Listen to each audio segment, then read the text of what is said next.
আর একটা স্লোগান ছিল, friends yes masters no, বন্ধু চাই প্রভু না। ইস্তারে কি ছিল?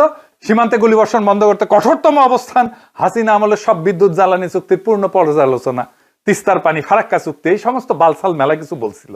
2024 সালের জানুয়ারি থেকে 2026 সালের ফেব্রুয়ারি পুরো 2 বছর ধরে বিএনপির একটাই কণ্ঠস্বর, একটাই প্রতিশ্রুতি, একটাই অবস্থান। আমার সাথে তারেক রহমান নিজে বিএনপি ভারতীয় পণ্য বয়কট মুভমেন্ট করতেছে, আমরা একসাথে প্ল্যানিং করতেছি, এক্সিকিউট করতেছি।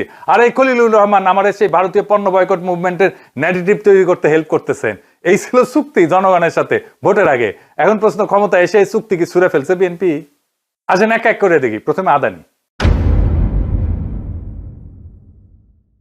2025 সালের জানুয়ারি মাসে ফখরুল সাহেব বলছিলেন, ক্ষমতা আসলে আমরা গত 15 বছরের সব বিদ্যুৎ জ্বালানি চুক্তি পর্যালোচনা করব।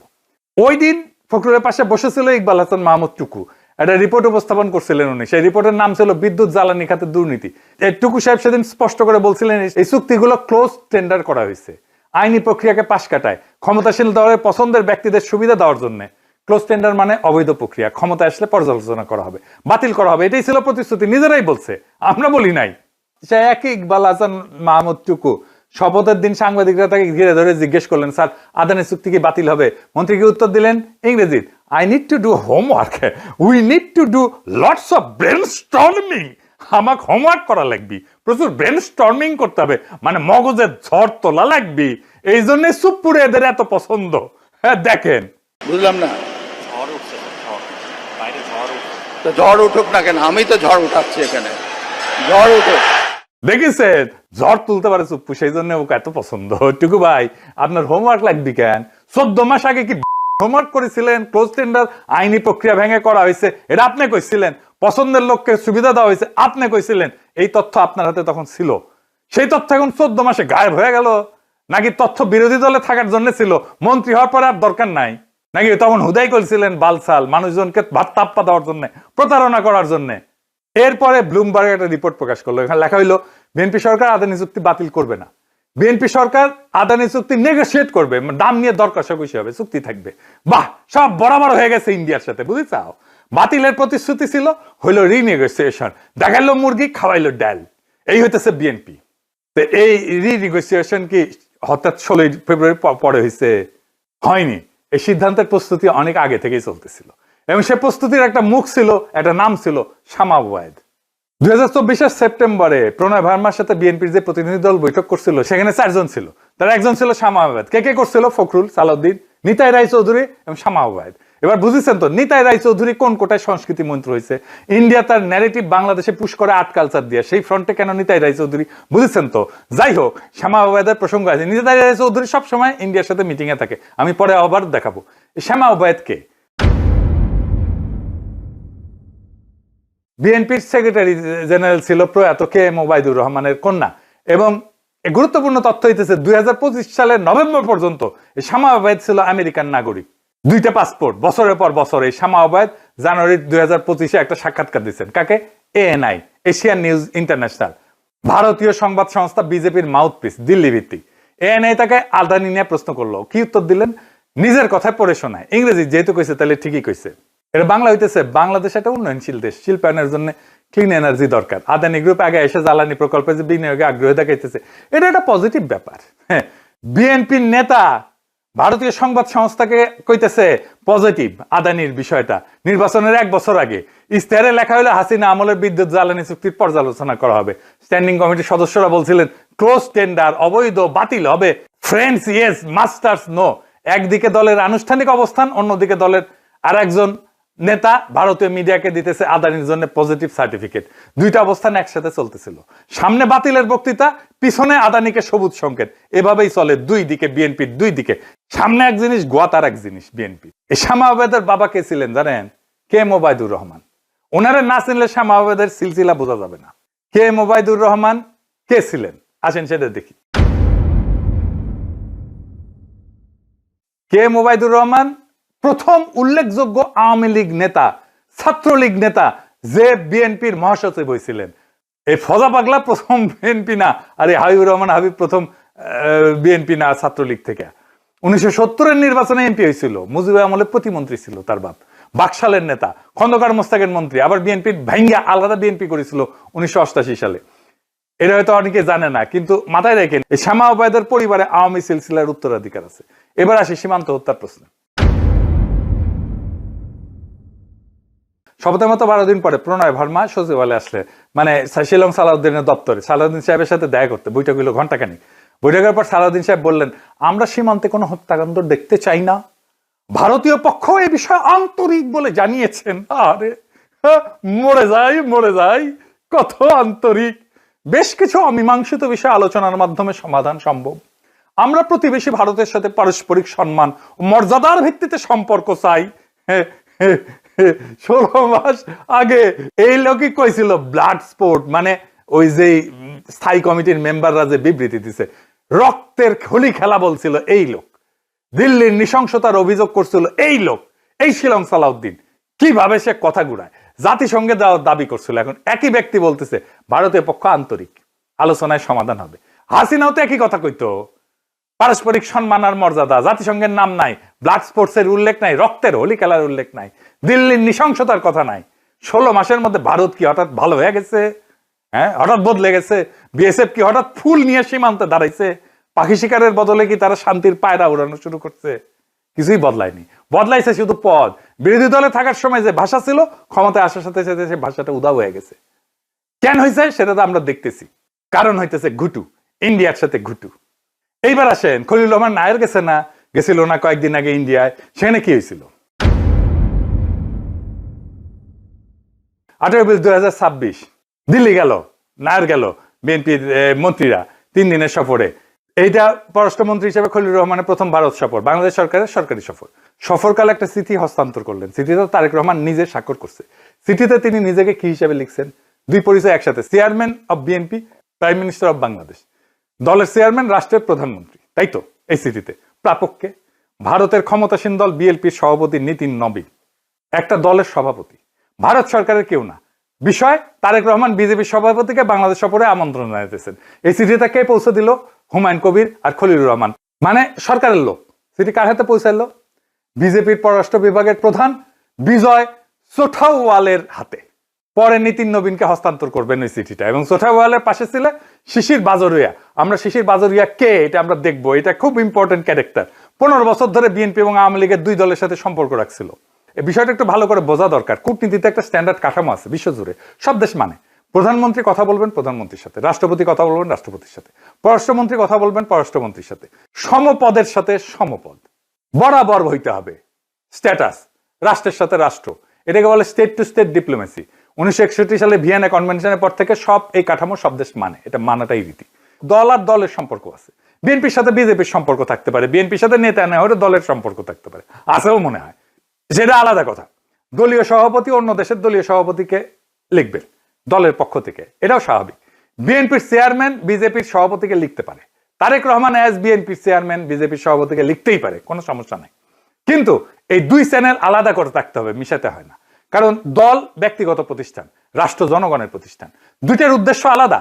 এখন তারেকের চিঠিতে কি হয়েছে দেখেন, এক চিঠিতে তিনি 2 পরিচয় একসাথে স্বাক্ষর করছেন, দলের চেয়ারম্যান এবং রাষ্ট্র প্রধানমন্ত্রী মিশ্রণ।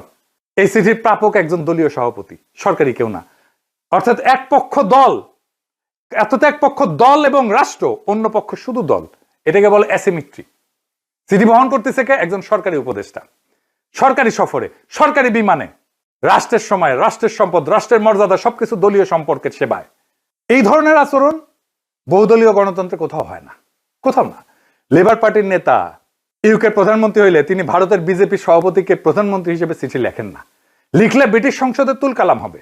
Canadian prime minister Justin Trudeau যখন দলীয় তহবিল সংগ্রহের অনুষ্ঠানে বিদেশি কূটনীতিকদের আমন্ত্রণ করছিলেন 2015 সালে, তখন কানাডিয়ান এনডিপি সরাসরি বলছিল তিনি কানাডিয়ান ডিপ্লোমেসিকে দলীয় স্বার্থের জন্য বিপন্ন করছেন। এটা তুলনা করেন, শেখ হাসিনা 2014 সালে মোদীকে অভিনন্দন জানাইছিলেন, বিজেপির সভাপতি রাজনাথ সিংকে বাংলাদেশ সরকারে আমন্ত্রণ জানাইছিলেন। কিন্তু হাসিনা সেই চিঠিতে নিজেকে কি হিসেবে লিখছিলেন? বলছিলেন on behalf of Bangladesh Awami League and my own behalf, মানে বাংলাদেশ আওয়ামী লীগের সভাপতি হিসেবে সে করছিল। শুধু দলীয় পরিচয় না, প্রধানমন্ত্রী পরিচয় আলাদা রাখা হয়েছিল। তারেক সেই দূরত্ব রাখেনি, 2 পরিচয়কে একসাথে মিশাইছেন। হাসিনার চেয়ে 1 ধাপ আগায় গেছেন ভারতের প্রেমের প্রশ্নে। এবার বলেন আমাদের বিরোধী দল এটা সংসদে প্রশ্ন তুলছে, তোলেনি কেন তোলেনি? এবার আসি ফেলানি প্রশ্নে। বিবিসির সাথে সাক্ষাৎকারে তো অনেক বোমবাস্টিং কথা বলছিল, 2 মাসে বেশি সময় কাটে গেছে না? এই পুরো সময়কালে তারেক রহমান কতবার জনসমক্ষে ফেলানি শব্দটা উচ্চারণ করছে? একবারও না। এমনকি সীমান্ত হত্যা হইলেও সে কিছু বলে নাই, ফেলানির নাম মুখে আনেনি। যে ফেলানির নাম তার নির্বাচনী প্রচারণার কেন্দ্রে ছিল, তার ইমেজ বিল্ডিং এর কেন্দ্রে ছিল, সে ক্ষমতায় এসে আর উচ্চারণ করলো না। সীমান্ত হত্যা নিয়ে কোনো জনসমক্ষে বিবৃতি দিচ্ছেন না। বিএনপি নিজের পরিসংখ্যানে যে 24 জন বাংলাদেশি নিহত হয়েছে বলছিল, সেই 24টা পরিবারের জন্য প্রধানমন্ত্রী কোনো শোক বিবৃতি দিচ্ছে, তাদের সাথে দেখা করছে, কথা বলছে, তাদের কোনো খোঁজ খবর নিছে? নেয়নি। বিএসএফ এর হাতে পুশিন হওয়া 3399 জনের জন্য কোনো প্রতিবাদ নাই। তাদের জন্য কি করছে? নাই, কিচ্ছু নাই, সব চুপ। সেই মানুষ, একই মানুষ যে বলছিল আর একটা ফেলানি ঝুলতে দেখতে চাই না, তার কণ্ঠস্বর এখন কোথায়? কি এখন মুখটা বন্ধ কেন? বলেন তো কি বলছিলেন? আপনার মুখটা এখন বন্ধ কেন? বলেন তো কি বলছিলেন এতক্ষণ ধরে? মুখটা বন্ধ কেন এখন? দেশ কোথায়? গোপালী? আর একটা প্রতিশ্রুতি ছিল তিস্তা জাতিসংঘে যাবে, এটাও তারেক রহমান নিজে বলছিল ফেব্রুয়ারি 2025-এ। শুধু তাই না, তিস্তা কথা বলছে খলিলুর রহমান। গঙ্গার পানি বন্টন চুক্তি 1996 সালে করছিল, 30 বছরের চুক্তি। এই চুক্তির মেয়াদ শেষ হচ্ছে ডিসেম্বর 2026-এ। 8 মাস পরে, এই ডিসেম্বরে গঙ্গা চুক্তির নবায়ন নিয়ে কোনো কথা বলছে? না, বলেনি। তিস্তা মাস্টার প্ল্যান নাকি করবে, ইন্ডিয়া বাগড়া দিছে, তিস্তা মাস্টার প্ল্যানের কথা বলছে? না, বলেনি। জাতিসংঘের কথা তুলছে? না, বলে। প্যানির ন্যায্য হিসার কথা বলছে? না, তোলেনি। যা যা তোলা সম্ভব ছিল কিছুই তোলা হইলো না। আপনার হাতে 5টা তাস আছে, আপনি একটাও টেবিলে রাখলেন না। এর মানে 2টার একটা, হয় আপনি খেলতে জানেন না, না হয় আপনি খেলতে চাইতেছেন না। প্রথমটা অজ্ঞতা, দ্বিতীয়টা আজ্ঞাবহতা। ডিপ্লোম্যাটের বিশ্লেষণে একটা কথা বলছে যে এই যে গঙ্গার পানি চুক্তি, এইটা এজেন্ডার মধ্যে ছিল না, আলোচনাতে আনা হয়নি। তবে একটা জিনিস খুব দ্রুত হয়েছে। কোনটা? অসাধারণ দ্রুতভাবে হয়েছে। কি সেটা? ভিসা ভিসা ভিসা, ভারতীয় পর্যটন ভিসা। হাসিনা পতনের পর বাংলাদেশের জন্য ভিসা বন্ধ হয়েছে কি ছিল না? 25 সালের নির্বাচনের ঠিক আগে পুরোপুরি বন্ধ হয়ে গেছিল, নিরাপত্তার কারণ দেখায়। শপথের মাত্র 7 দিন পর 24শে ফেব্রুয়ারি বাংলাদেশ সরকার ভিসা প্রক্রিয়া পুনরায় চালু করলো বাংলাদেশ দিকে।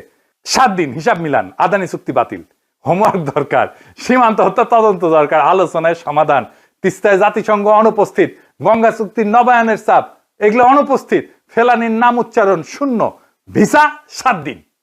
তাহলে বিএনপির কাছে কোনটা অগ্রাধিকার? জনগণের সাথে প্রতিশ্রুতি, তার স্লোগান, তার ন্যারেটিভ, নাকি দিল্লির কাছে দায়বদ্ধতা? ভিসা দিছে আবার রুগী নিবে, শপিং এ যাবে আমাদের লোকজন, কলকাতা আবার মুখরিত হবে বাংলাদেশের টাকা। এই তো হিসাব। 60 দিন মানে 2 মাস। এই 2 মাসের মধ্যে এত সব ঘটনা ঘটে গেছে, প্রত্যেকটা প্রতিশ্রুতি ভেঙে পড়ছে, প্রত্যেকটা স্লোগান উল্টে গেছে, প্রত্যেকটা বাক্য মিথ্যা হয়ে গেছে। এটা স্বাভাবিক না। সরকার বদলাইতে সময় লাগে, পলিসি রিভার্সালে সময় লাগে, একটা ক্যাবিনেট সিদ্ধান্ত লাগে অনেক সময়, আন্তর্জাতিক চুক্তি রিনেগোশিয়েট করতে লাগে মাসের পর মাস, বছরের পর বছর। নীতিগত পরিবর্তন এত দ্রুত হয় না। এই 60 দিনের মধ্যে এই কাজগুলো হইলো কি করে? আর এটার একটাই উত্তর আছে, এটা নীতিগত পরিবর্তন না, এইটা প্রস্তুতির প্রকাশ, দীর্ঘ প্রস্তুতির প্রকাশ। এই প্রস্তুতিটা আগে থেকেই ছিল, শপথের পর শুধু প্রকাশ হয়েছে। কিভাবে? ইন্ডিয়ার একটা কৌশল আছে, সেই কৌশল দশকের পর দশক ধরে কাজ করছে। এই কৌশল বুঝতে হলে আপনাদের একজন মানুষের নাম জানতে হবে। নাম কি? শিশির বাজোরিয়া। কে শিশির বাজোরিয়া? কলকাতার ব্যবসায়ী, ইস্পাত ব্যবসার সাথে জড়িত।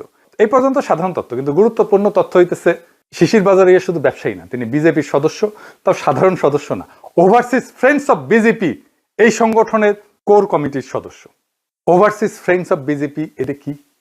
এটা বিজেপির সেই শাখা যা বিদেশে বিজেপির প্রভাব বিস্তার করে, বিদেশি সরকারগুলোর সাথে সম্পর্ক রক্ষা করে। এদের কাজ হইল বিজেপির হয়ে ব্যাক চ্যানেল ডিপ্লোমেসি রক্ষা করা।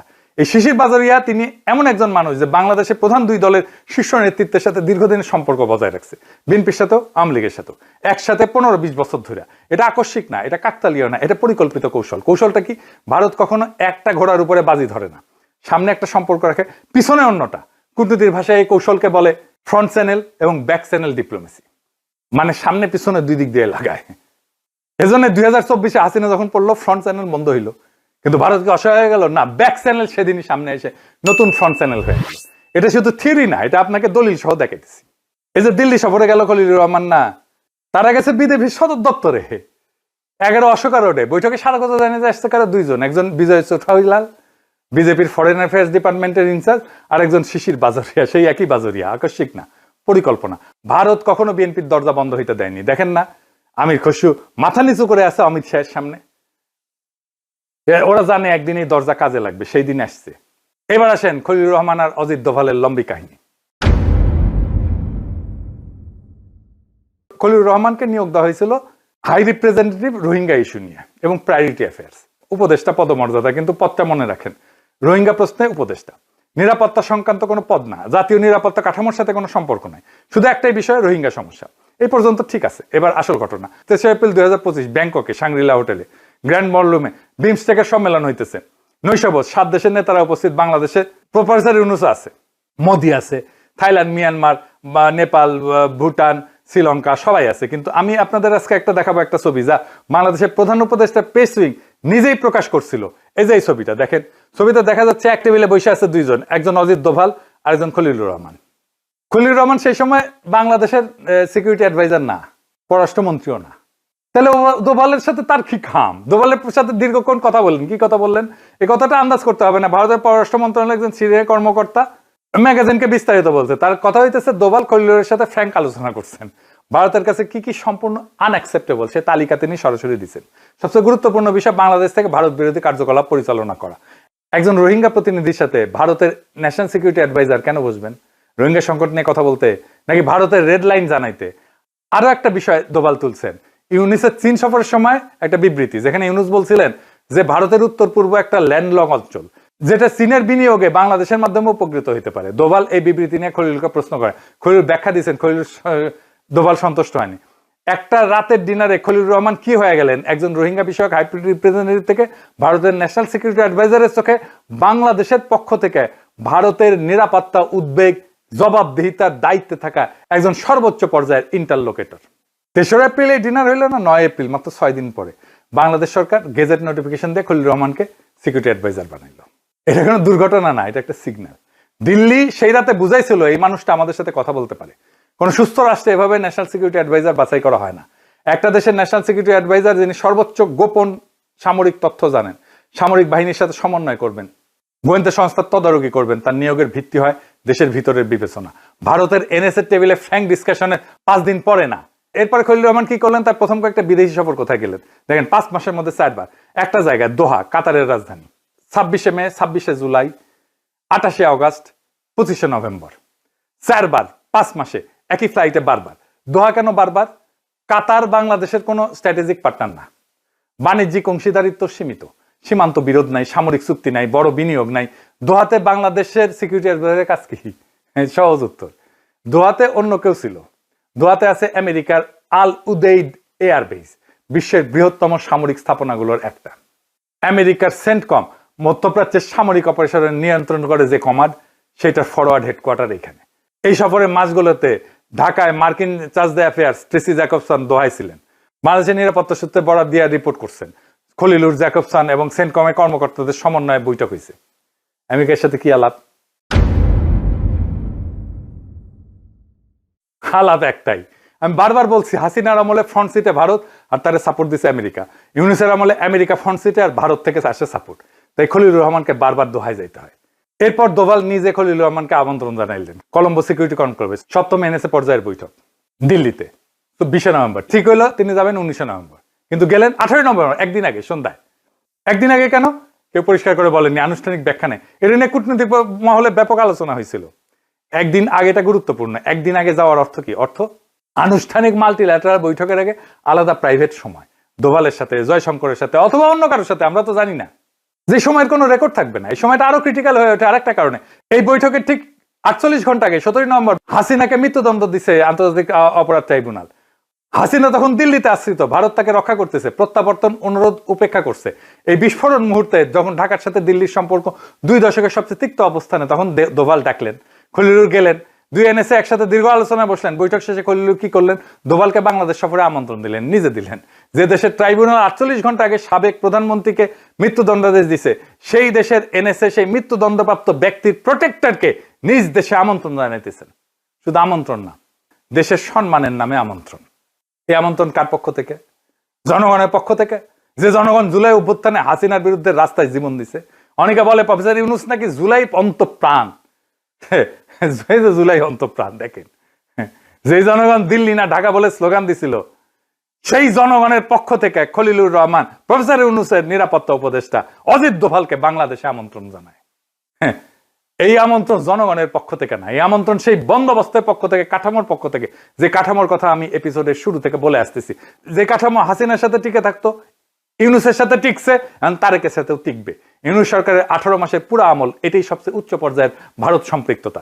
একজন মানুষের মাধ্যমে, খলিলুর রহমানের মাধ্যমে, যিনি ব্যাংকক থেকে, দোহা থেকে, দিল্লি থেকে এক সুতায় গাঁথা এক মালা, আর সেই মালার শেষ প্রান্ত কোথায় গিয়ে টেকছে সেটা আমরা সবাই দেখছি।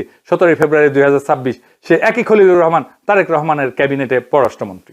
সরকার বদলাইছে, কাঠামো বদলায়নি, মুখ বদলাইছে, মানুষ একটাই রয়ে গেছে। এবার আর একটা চমকপ্রদ ঘটনা। এপ্রিল 2026 খলিলুর রহমান গেছে ইন্ডিয়ায়, প্রথম বিদেশ সফর, পররাষ্ট্রমন্ত্রী হিসেবে। তার প্রোটোকল অনুযায়ী এই সফরে প্রথম বৈঠক হওয়ার কথা ছিল কার সাথে? জয়শঙ্করের সাথে, ভারতের পররাষ্ট্রমন্ত্রী, তার কাউন্টার পার্ট। কিন্তু খলিলুর সাহেব প্রোটোকল ভাঙলেন। দিল্লিতে পৌঁছে তার প্রথম বৈঠক কোথায় হলো? অজিত দোভালের দপ্তরে। জয়শঙ্করের সাথে বৈঠক হলো পরের দিন। জয়শঙ্করের সাথে বৈঠক হলো পরের দিন। অস্বাভাবিক ঘটনা কূটনৈতিক দৃষ্টিকোণ থেকে। পররাষ্ট্রমন্ত্রী যে প্রথমে ন্যাশনাল সিকিউরিটি অ্যাডভাইজারের সাথে বৈঠক করেন না, সবসময় কাউন্টার পার্টের সাথে বৈঠক করেন। এটাই কনভেনশন, এটাই ভদ্রতা। কিন্তু খলিলুর রহমান কনভেনশন ভাঙলেন। কেন ভাঙলেন? কারণ সম্পর্কটা আনুষ্ঠানিক পদের না, সম্পর্কটা ব্যক্তিগত চ্যানেলের। যে সম্পর্ক 4 এপ্রিল 2025 ব্যাংকক থেকে শুরু হয়েছিল, সরকার বদলাইছে, পদ বদলাইছে, ব্যক্তি থাকছে। দিল্লির দিকে তাকায় থাকা চ্যানেল অটুট। এবার আমি আপনাদের 3টা তারিখ দেব। এই 3টা তারিখের পাশাপাশি রাখলে একটা প্যাটার্ন তৈরি হবে। সে প্যাটার্নের একটা নাম আছে, নামটা আমি তারিখ দেখানোর পরে বলবো। প্রথম তারিখ 26 ডিসেম্বর, তারেক রহমান ওই দিন 17 বছর পর ঢাকায় ফিরলেন। 27 ডিসেম্বর ভারতের পররাষ্ট্র মন্ত্রণালয়ের সাপ্তাহিক ব্রিফিং। মুখপাত্র রণবীর জয়সওয়াল একজন সাংবাদিককে প্রশ্ন করেন, তারেক রহমান ফিরছেন, ভারতের প্রতিক্রিয়া কি? জয়সওয়াল বললেন, ভারত বাংলাদেশে অবাধ, সুষ্ঠু, অন্তর্ভুক্তিমূলক নির্বাচন সমর্থন করে। বিএনপি নেতার লন্ডন থেকে ফেরা এই প্রেক্ষাপটে দেখা উচিত।